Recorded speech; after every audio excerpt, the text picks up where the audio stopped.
President and CEO of Union Pacific, Mr. Jim Young.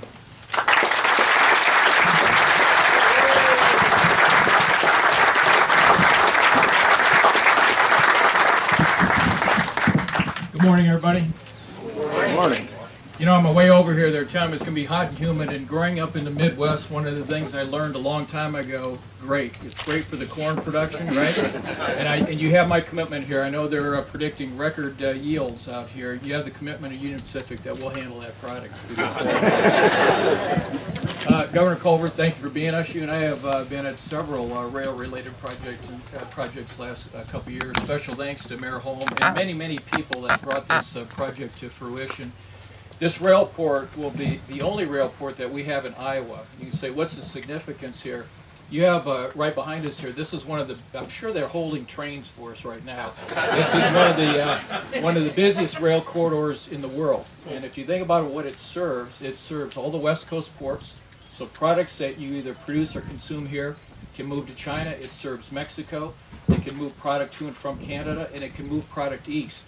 So when you think about the development here, the possibilities really are unlimited. I know we'd mentioned anything associated with alternative energy, but all of your agricultural products related things could be done. Plastics, light manufacturing are all part of this here. Now, this is a partnership for us. My commitment to you is great service, great products that help you be competitive in the markets. To back that up, we have invested in Iowa, if you go back the last 9-10 years, over $1 billion.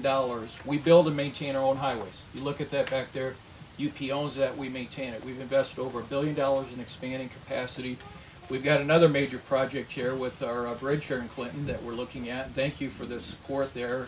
It's one of those projects that will be under development, several years, but it's one of the major bottlenecks we now have in terms of service, and I'm looking forward to removing that bottleneck for us long term. So, again, I want to thank everybody for joining us today. It's a real honor for me to be here, and let's continue to work together. We have two celebrations. We have breaking ground today, and the first time we move a carload of product out of here that's real jobs. Thank you.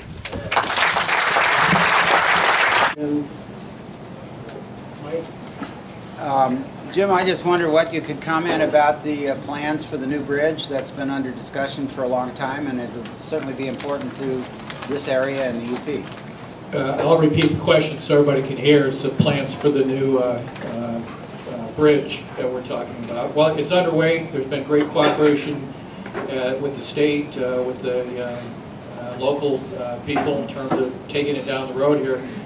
You know, my guys told me the other day it's a 5-year project probably before we move the first train. I'd like to accelerate that as much as we could, but it's a project long overdue. That bridge, as you know, is over 100 years old.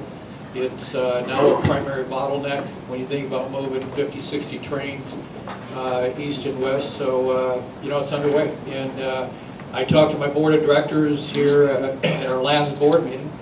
He said, Jim, what are your 5, 6, 7 biggest projects you're going to do in the next 4 or 5 years? And that was one of them. It'll be, I think, an easy $400 million project.